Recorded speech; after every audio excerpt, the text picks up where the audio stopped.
I am DK, and here with me is Sam. Oh, I love Rento Saka. If I can get a shirt that says that, I will wear that. Oh, so what about you? This is Otaku and Friends. We have a security off by now. We promise the next episode we will not talk about What is an anime without fan service, right? from weak and disrespected to insanely powerful. The story pulls no punches. And he gets sent pretty much down to the pits of hell. I actually based a character in my light novel off of her. I can't wait to read the comic. I love action anime. That's all me right there. Yeah, kind of. Filipino. Your pet. That sucks. There's like a bunch of isekais out there. The adventure, the heroes. It gets even bigger. The enemies are stronger.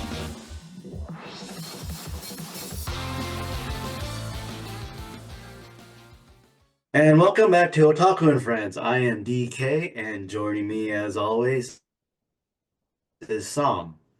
Hey everyone! Today it's a special episode.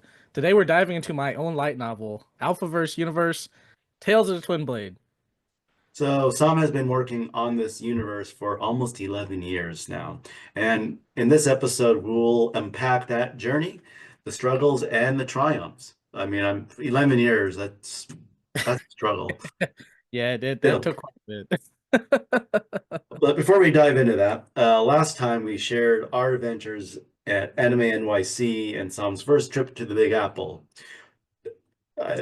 Again, in case viewers, if you remember last episode, somebody just hands you a CD, whatever, just walk away, all right? Just walk away.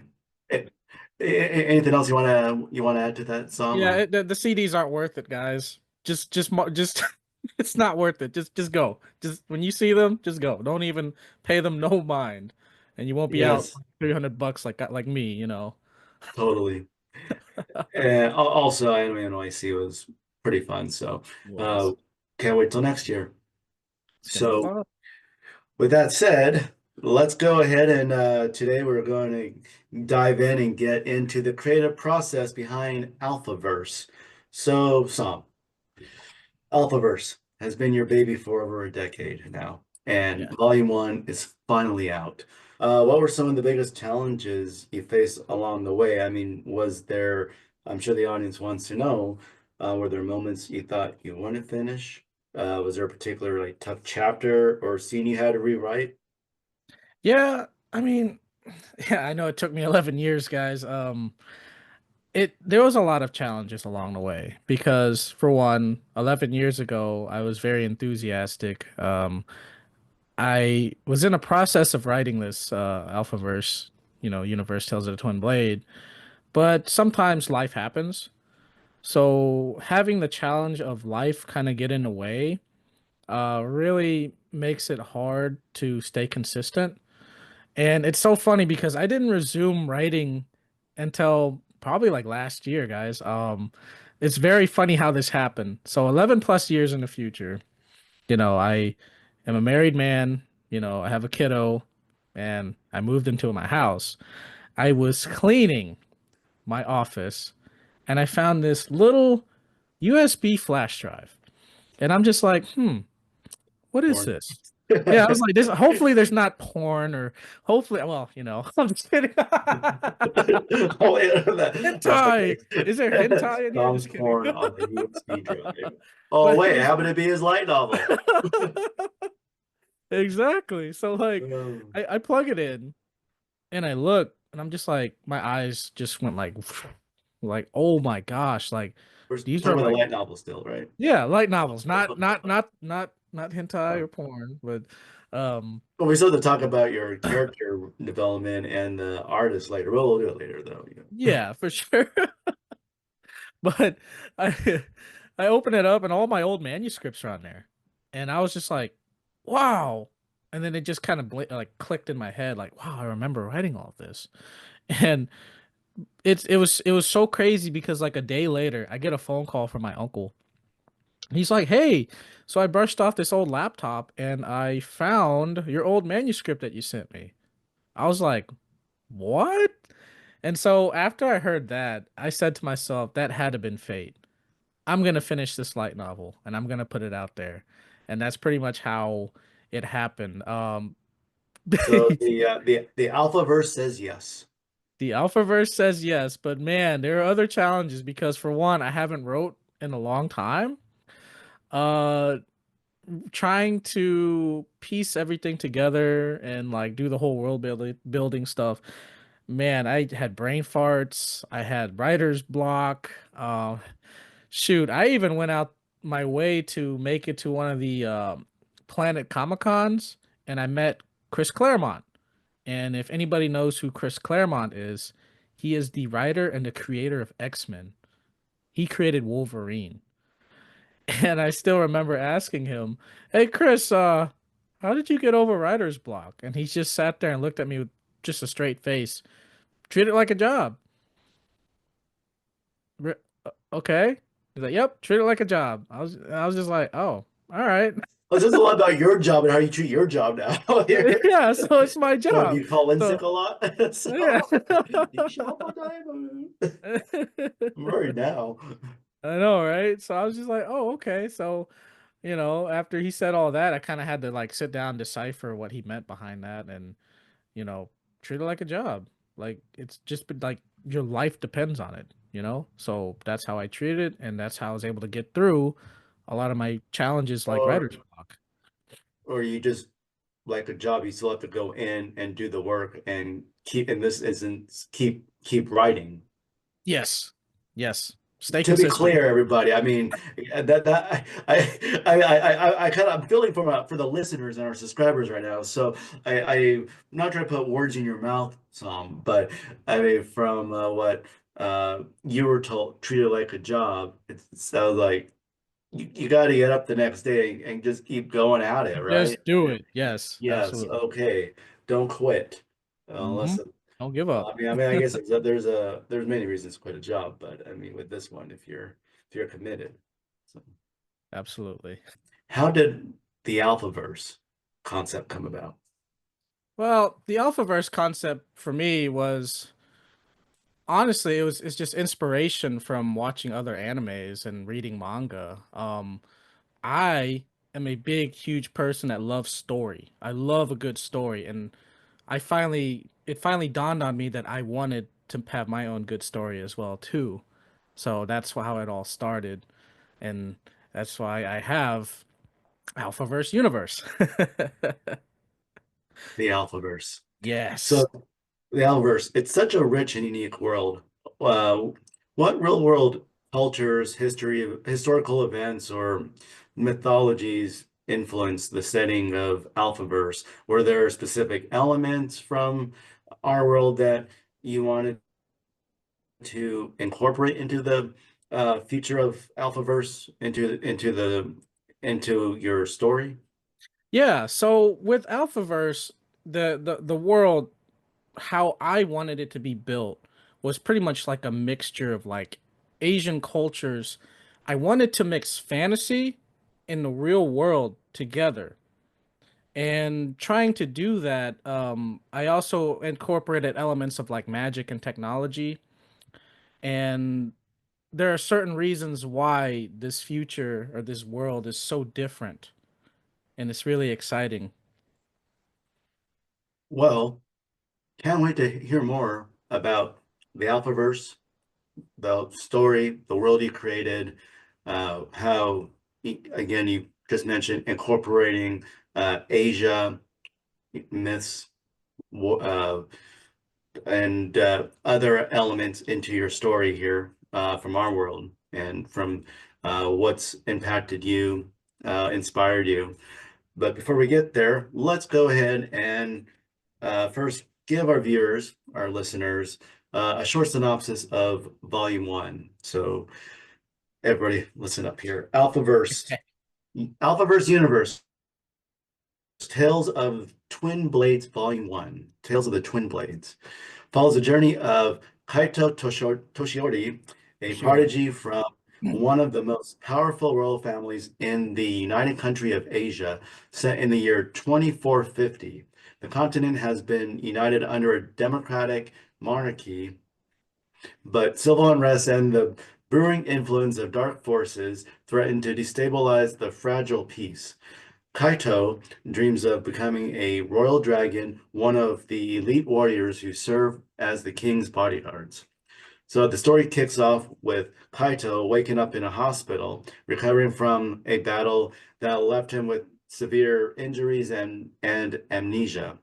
Along the way, Kaito's skills in both combat and magic are put to the test as he faces threats from powerful dark mages, sinister political factions, and the burden of living up to his family's high expectations. Typical Asian family. Oh yeah, Throughout, absolutely. throughout his adventures, Kaito forms bonds with allies such as Ayase Cordero, a fellow cadet with her own dreams of becoming a royal dragon, and together they confront dangers, including a mysterious enemy manipulating events from the shadows. Ooh. So Mm-hmm. with this rich world building, intense battles, and complex character dynamics, Tales of the Twin Blades Volume 1 sets the stage for an epic adventure filled with magic, political intrigue, and personal growth. Yes. Woohoo. So, so Yes. Kaito's life at Kashio Academy sounds like it's a major part of the story. Can you tell us more about his experience there, what it's like for him starting out at a prestigious place? Yeah, for sure. So life at Kashio Academy is tough, especially for Kaido. Him being a member of the royal family, he's in there, and there's a lot of expectations for him to be successful and great. That place is tough, man, because like that's where a lot of like the strong cadets go to. And how the cadets over there are ranked by, because they have a ranking system over there. They're ranked by combat skills, leadership, and also academics. Kaido had a hard time fitting in, and this Kashio Academy where it first all starts off for him. This is essentially where he grows up. Wow. Yeah. Well, that sounds like a lot to handle, especially for any high schooler trying to be a uh, dragon warrior. So does he make any friends to help him through this? Yeah, it's kind of funny how he meets well, at first he meets Ayase. Ayase Kureno, she is too a part of the a royal family member. Kind of funny how they meet, they meet in like a strange circumstance, but as they get to know each other, finds out that they both are going to the same academy. So Ayase, she's already been there for a year. So she's about a year older than Kaido. And she meets well, she has friends already. And so when Kaido, for him, when he first shows up, it doesn't help that you're late on the first day during the ceremony opening. So he kind of draws unwanted attention. And but luckily for ISA, or luckily for him, he has ISA that has friends that are like with Mei, Rui, and Jin. And so it kind of makes him fall into that camaraderie and that friendship circle a little easier. So you just mentioned there's May, and what's her role in this? Is she also a trying to be a dragon, one of the royal dragons? So Mei is a funny character. She's the genius of the group. She's super smart. She actually was a high performing mage academy student, but she left it because she wanted more of a challenge. So that's why she joined the military academy instead. She is just somebody who's high tempered, gets mad pretty easily, kind of like a tsundere. But she's a lot of fun, and she's also very she also acts like the team's problem solver. Like she's just really good at that. So you have the friend with the brains. You have ISA Yep. who's competing as well to be a dragon war royal dragon, and then you mentioned Rui. Yeah. Rui, he's definitely the comic relief in this one. The kid's just a dorky guy, man. He's very high strung. He's a lot like the character off of Demon Slayer like Zenitsu, except a little more dumbed down. He always overthinks, man. The poor guy, just seems to have it tough all the time. But one thing that is good about him is he's brave and he has a good heart and he will always be there to like protect his friends. Oh, good. Well, he always need a comic relief in a story. So, Absolutely. well, Absolutely. and then there's also, is there another member of the team? Just, someone else to. Yeah. Yeah, Jin. Oh, So Jin is like the he's the oldest in the group. He's in his final year of the academy. He's pretty calm and collected. He's a really big guy in terms of like he loves like, you know, working out and trying to be big and buff and he's just he's also very big on his nutrition. He's funny guy, but he acts more like a big brother towards everybody. oh, good. So it sounds like your team's rounded out pretty well. You have the upperclassmen, the mm, older brother role. You have Rui, the comic relief. You have the smart one with May. You have somebody's more of a musclehead with ISA. Then you have Kaito, the main Yeah. character. Yeah. Okay. Yep. So, ISA works as a perfect counterbalance to Kaido, which is perfect as well. She's very high energy, perky, but also very competitive. So, well, sounds like a solid team, but I imagine that their lives aren't just about training. So, what challenges does Kaito face as a royal family member? ooh, man, they face a lot of pressure. To be honest, like in the story itself, Kaido's branch, his family branch of the Toshiori, pretty much becomes the main branch. So with that being said, Kaido being the oldest son, he's the next successor in line. So there's a lot of pressure on him. Um, what's really tough is with this added pressure, his dad's really tough on him. Um, and it's really difficult because Kaido is trying to develop himself and become strong and become a great leader. But it's really tough, especially when there's like instability happening in the royal house of 12 and a lot of uncertainties that are happening to where he start to kind of question what he's doing, should he keep doing it, and makes him you know have a lot of that, I guess you would say, inner challenges, you know kind of like soul searching where you're trying to figure something out. So, you mentioned, speaking of that, with the main branch, Kaito's family, uh, with all the world houses, it sounds like there's some instability going on there. So, what threats are causing so much chaos within the world house of 12? Yeah, I'm glad you asked that question because it's supposed to be a big mystery, but one of the biggest threats is a demon known as Crimson. He's yeah, he's a very mysterious figure within this universe. He somehow found his way into the human world, and as he made his way to the human world, the dude's just a evil asshole. You know what I mean? He he pretty much exploits people. He turns people against each other, especially the royal families. Very powerful character. Has strong influences. Very manipulative, and he loves to sabotage for sure.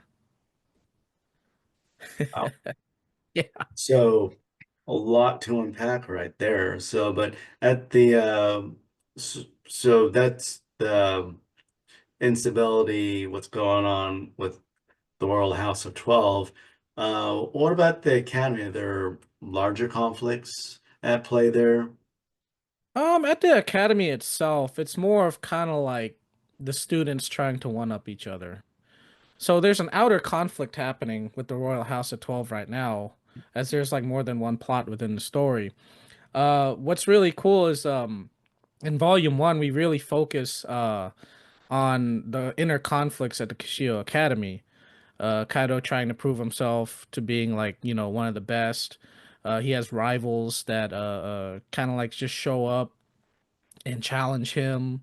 He's got the support of his friends. Even I say, even though they're good friends, she's also like a friendly rival to him, so it pushes him to be better. Um, a lot of things happen within the academy and during his school year for the first year, and it really really sets the tone for what's coming ahead, and it's pretty exciting. So what you just mentioned is volume one sort of sets the stage for both Kaido's growth and the larger conflict threatening the continent with the Crimson. Mm-hmm. Yes, exactly. So, well, I guess with that larger conflict, the continent, royal houses, you created a world that's both futuristic and deeply rooted in tradition. What kind of future did you want to create? Is Alphaverse a utopia, dystopia, or something in between? What were some of the key issues you wanted to address in the world building? So the Alphaverse, I wanted it to be a very different futuristic world setting. You know what I mean? So when people think of like future, they think of cyberpunk, right? Like oh, like or they think of like mecha. What it is with the element of having magic within this universe is that technology is slowed. So the progression of technology has been slowed down because of use of magic. And that's why there's like a lot of like, I guess you would say, themes of magic and technology that are kind of like intertwined with each other. So what I try to do, especially with the world, is I try to make it where the world is closely resembled to the real world right now. Obviously you have, you know, um, cities, countries, nations that are a utopia. But then you have some countries and nations that are more of a dystopia, or somewhere in between. It's definitely a mix of both. There's a lot of, like I said, a lot of like underlying tension within this world. And with having all of these, like, I guess you would say, concepts of like magic and technology, I try to make it to where there is some sort of weird, I guess you would say, instability, some sort of power struggle, something along that line. Well, a challenge there with having a futuristic setting with magic, and it makes sense as if magic comes to the foreground, then uh, technology would slow down in certain areas as well, since poof, there you go, magic, right? Yeah. Yeah, because So, like for magic, so magic with magic being in the world, because I try to think of it like this. In our real world, if we had magic, there would be really no need for technology, right? You know what I mean? Like for example, like let's talk about, trying to start a fire, With people with magic, you can just use fire magic and you can start a fire.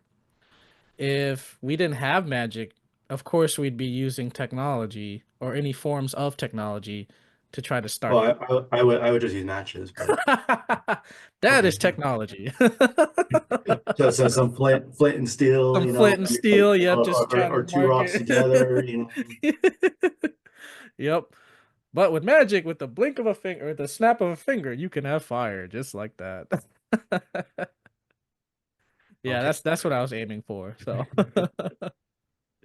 Well, were there any moments when Kaito's character surprised you? Did his development change as you wrote the story? yeah, Kaido's character is definitely unique because I started Kaido off as a blank slate, right? So then I started incorporating elements of like, well, his dad's an asshole. He's from a royal family. He's rich. He's strong. And as I was writing him, I had to get into, I guess, the mindset of his character, right?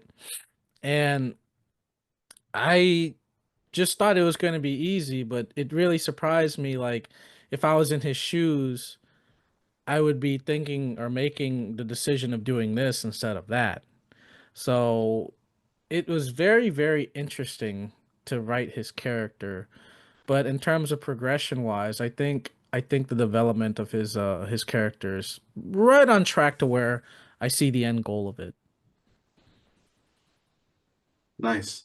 So I guess when in uh so you write you've written you created this world, you've written the story out, character development. After all that, now multiple edits, you have the manuscript, you're almost ready to go. So with any light novel, you're going to have illustrations, artwork, you know. Hmm.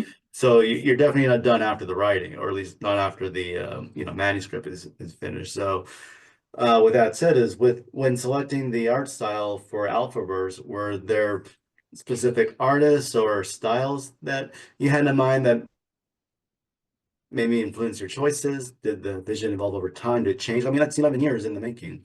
Yeah. So I definitely wanted Japanese anime or some form of style, but I didn't want it to be like a cop out to like Wait, I'm an otaku, just kidding, But I so wanted you're to going for chibi, right? oh God, no. No. No.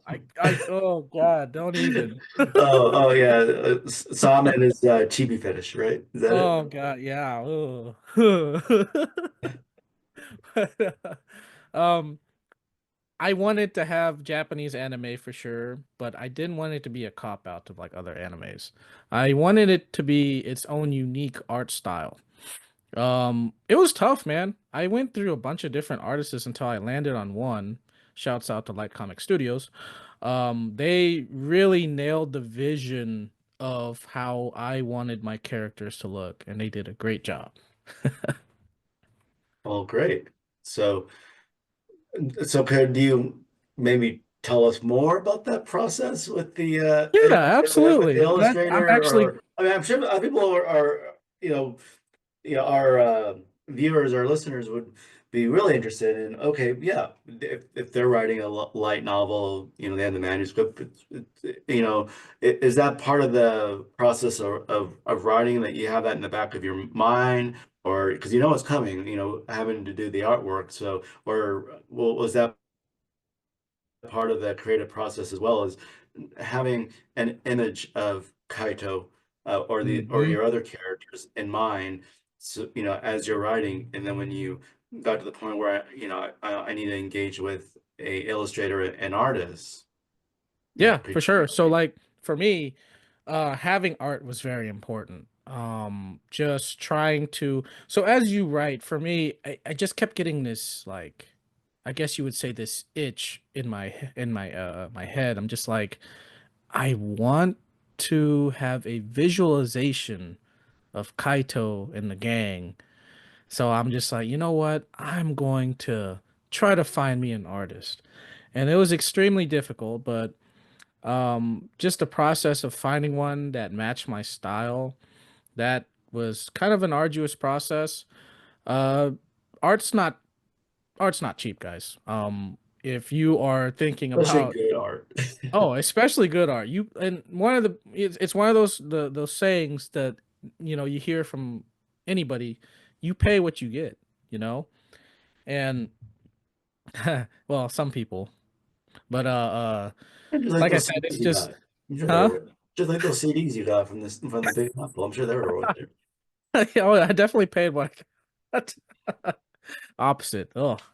But anyways, it's just paying like you pay what you get. And if you find a really good artist and it matches your style, pony up the money because it will go a long way of the end product of what you're trying to create.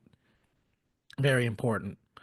Um Also, some artists have a hard time, I guess you would say, meeting their deadlines. And I get it because it is a lot of work and they're not trying to cut corners. They're trying to put out the best work possible. So you have to have some patience as well. And you from one creator to another creator, you writing, and then with the illustrator. I mean, I guess you could definitely understand and be empathetic to that, since the whole writing process takes time. I'm sure you never felt like you were always ahead or on time with your manuscript. So, Absolutely. 11 years. and on top of which, I guess it kind of brings the point home is for those of our listeners, viewers that are writing a light novel or creating, say, even a manga. I'm sure you've already run into this, is especially with light novel authors, is I guess it's never too early to engage an illustrator when you start writing and have, I guess, maybe enough down or outline down to where you know what scenes or what what artwork you want. I guess, never too early to engage an artist because of what you just mentioned with uh, things never really run on time or according to schedule. Mm-hmm. Absolutely. So, I know he did touch on this before with the story building and explaining, going back to the story itself is, you have creating this world, you have the artwork going and everything. I guess with the artwork though, I mean, how did that affect your world building or what you were imagining with the uh with technology versus magic, like how is that going to shape the world? Because you're saying like cyberpunk, utopia, dystopia, futuristic, and you bring magic. So you mentioned blending technology, magic, and the universe. How does that duality shape the world and characters in your story? Um, well, to put it quite frank, magic is it's tradition, while technology is innovation. Trying to blend those dynamics together, obviously is going to create a natural tension in the world. Um, with the unique characters that I put in place in the story, along with the world building and art, it definitely gives it more of like a unique challenge, to like navigate through the world and to actually understand why the world is the way it is. Um, like just trying to blend it enough to where you can kind of get hints of why it is the way it is was definitely a challenge because I've never seen a story that had something similar to this. So that was definitely one of the challenges there. So, speaking of challenges, in Volume One, Kaito has some pretty high stakes there. Challenge nonetheless. What's driving him in the first volume? Well, Kaido wants to be a royal dragon. I mean, I made that pretty much very clear at the beginning. He's still young, he's still growing. What really sucks about, him being in the royal family is, like I said, he has a lot of pressure on him. He is going to be the next head of the Toshiori due to some unfortunate circumstances that happened in his family. There's a lot of conflict, a lot of different elements that just kind of, I guess you would say, keeps adding on to where it drives him to make decisions or actions that I guess would conflict, with his morals. And that's some of the high stakes that is in volume one for him right there. Wow. Well, a lot there going on in Volume One. So we, talked about Volume One, the story building, inspiration, the process and everything that you've went through with creating the story, writing, artwork. So Volume One, what are any can you go ahead and maybe tease us a little bit about Volume Two?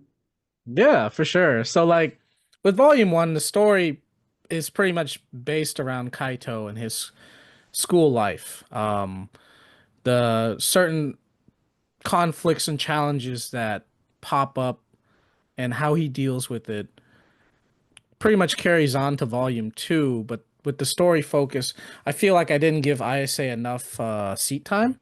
So for volume two, I'm gonna try to focus more on ISA and have the readers kind of understand her character more, what her morals are, and how she goes about, doing things versus Kaito. And what I like about volume two is things start picking up. So with volume one is very slow. It's really really steady. Um, like I said, you start to see it's more focused around like the school life. But when volume two comes around, it's more of like things start getting out of hand. And it gets really, really exciting and it starts moving a little quicker in terms of pacing. So really look forward to that one. That's that sounds exciting. I am definitely interested now. Like, you know, volume one, what's gonna come to volume two and whatnot. And it sounds like you're really putting a lot of focus with Kaito and Ayase. I know it sounds like I'm stepping back here, or we're kind of going backwards here with this next question, but I was just thinking is, uh, you know, again, Kaito, Ayase, how do you approach creating characters that are, uh, it sounds like, with ISA, she wants to, commit to be a dragon warrior as with Kaito, but then Kaito, a lot of stuff going on, family there, you mentioned in volume one. It sounds like there's, uh, I guess, lot multi-dimensional there. So can you describe, how do you go about creating characters that are multi-dimensional? And can you describe the any challenges or rewarding moments when creating characters like Kaito or Ayase? Yeah, for sure. So the the title of the story itself speaks to its name, Tales of the Twin Blade. So you got Twin Blade, you got Kaito, and you got Ayase. So this story is pretty much both of them. They both are very similar in terms of like their background. They're both from royal families. They both have samurai swords.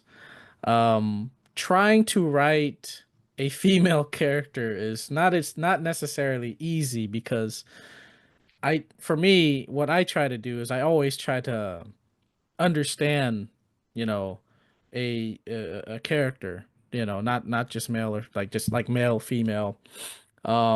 Writing Kaito's character was actually very rewarding because I am able to add elements to him to make his character grow.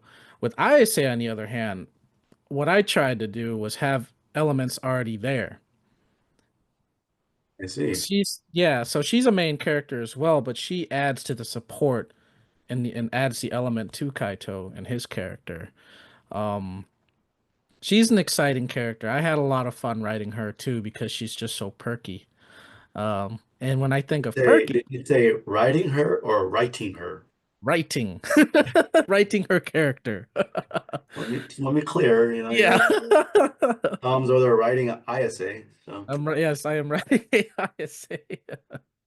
But yeah, it was a lot of fun and rewarding to write her character.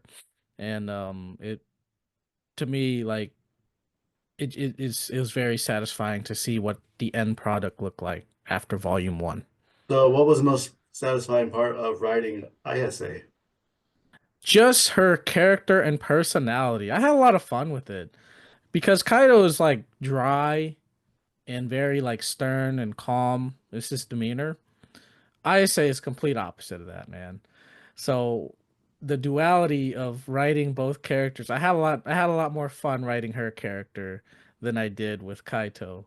Oh, I was Uh, just going to ask you, which is more fun for you, writing Kaito or writing ISA? yeah, definitely I say just because of how perky she is, high energy, a little bit reckless, um, great demeanor. Yeah, she's So, definitely. so perkiness, that's what we can expect from ISA, and with you writing ISA is perky, perky personality. Hmm. Absolutely. She's very perky. So it gives it more I guess you would say a good balance between her and Kaito. Whereas Kaito's personality, not so Very fun. stern, very calm demeanor. The dude's he's just bland. And so with all these characters, You're the one creating this character. yeah, and that's what I tried to do. Is like I said, with all these support characters of like Mei, Rui, and Jin, it kind of adds to his character. And there are other characters in there too that I didn't mention because I didn't want to give it away, but it also helps him grow. And that's what Volume 1 is all about Kaido growing. And not only just growing as becoming a powerful warrior and trying to be a royal dragon, but also his personality. Grow his personality, grow his morals, so on and so forth. I see. Hmm. So, I, something to look forward to even more then is Kaito's character development, character growth. Yes, absolutely. Oh yeah, Everyone's gonna because have you had me to. worried there, because it almost sounded like with the whole bland character or main character protagonist, it's like, do we have another Kirito on our hands? Kirito from Sao has some inspiration behind how his character is too. I didn't Sasuke. want to, I didn't want to No, it's okay. go It's fine. further, but I'd love to share. I'm glad you brought it up. So thank you. Yeah. Yeah. Sasuke was also another one from Naruto that I kind of looked at as like, you know what? I think I could use some of his elements in Kaito as well. Um, with Ayase, on the other hand, that one just kind of popped up out of nowhere. I didn't really base her character off of any other character. Mhm. She's her own character. Yeah. I see. Yep. You were having fun with her. Okay. Oh yeah, definitely. Well, this all sounds exciting, and I can't wait to dive in more into the Alphaverse. But for viewers and listeners, where can they purchase your light novel? Where can they go read it? Where can they go read Alphaverse, Tales of the Twin Blade, Volume 1? Yeah. Yeah, absolutely. They can find my work on Amazon, and they can also find my work on Manga Pointer. Manga Uh Pointer. yes, absolutely. So, Manga Pointer, I mean, we all know where Amazon's at, but Manga Pointer, so www.mangapointer.com. Is yes, that right? that So, is right. That is correct. so for our viewers and listeners who are out there, in case you haven't heard of Manga Pointer is a new, innovative digital platform for dedicated to revolutionizing how manga and light novels are enjoyed. They Manga Pointer is pretty much the supports and roots for independent uh, manga artists, mangakas, and light novel authors as well. So if you're a light novel author or a manga artist, mangaka, and I don't think there's enough platforms, outlets there that, for independent artists for them to sell their work, let alone that have I don't know, good revenue sharing. I check out mangapointer.com. I think you know looking at their platform uh for independent artists, independent authors, I think it's a great place to check out. What do you think, Song? Yeah, dude, Manga Pointer is awesome. As a creative myself, trying to upload my work, unlike for example, like Amazon was a nightmare. But with Manga Pointer, it was so easy. I was able to upload my work just simple. The dashboard was awesome. I really enjoyed the website. And also just the fact that it's geared to help independent authors and mangakas to help sell their work on the platform is just awesome. We need a voice, the smaller guys like us, and to have Manga Pointer there is absolutely amazing and awesome. Good. Great to hear. Good to know. There's with today's technology, there should be easier for everybody to get their stories out there, get it published online, and most importantly, obviously keep your IP rights, and more so be able to get paid for what you love doing. Absolutely. I mean, selling your work out there, you should be able to go ahead and obviously collect on your own hard work. So. Absolutely. Awesome. Well, that is exciting news. Everybody, please go check out mangapointer.com. Go find Psalm's light novel there. It is Alphaverse, Tales of the Twin Blade, Volume 1, on sale now. Please check it out. Go read, and uh, we'll love to hear your comments and your feedback on Psalm's story. Do you love it? Do you hate it? But I'm sure you're gonna love it. It's an awesome Please love story. it. And Please love the story. yeah, and if you have any questions for Sam, yes, please leave us comments, feedback, anything, questions. We would love to hear them, read them, and we'll you never know, give you a shout out on the show as well here in the near future on future episodes.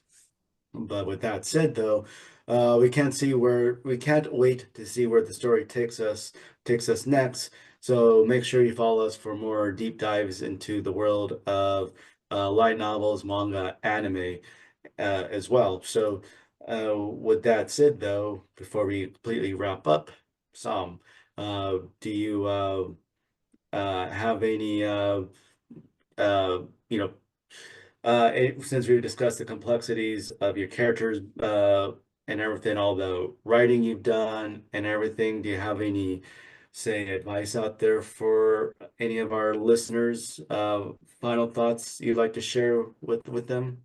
Yeah, for sure. To the creators out there or those who are thinking about doing something similar, like having your own light novel or a manga, just do it, guys. I mean, trust the process, have that vision, have that that mindset that you want to create something. For me, I mean, guys, I mean, look, it took me 11 years to actually put one out. I mean, obviously, life happens and you sometimes get slowed down, but don't give up. That's the biggest thing, is never to give up. Trust in yourself, trust in the process, and just put yourself out there. It's not going to be easy. It's a lot of work, but if you believe in yourself and this is something that you love and it's in your heart, do it. Just do it, guys.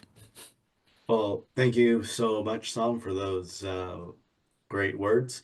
It's been a fascinating conversation as we discussed uh, Alphaverse, Kaitou, and ISA, balance between technology and magic, the layered storytelling, bringing your, that brought to your work the highlights, the creative process, everything.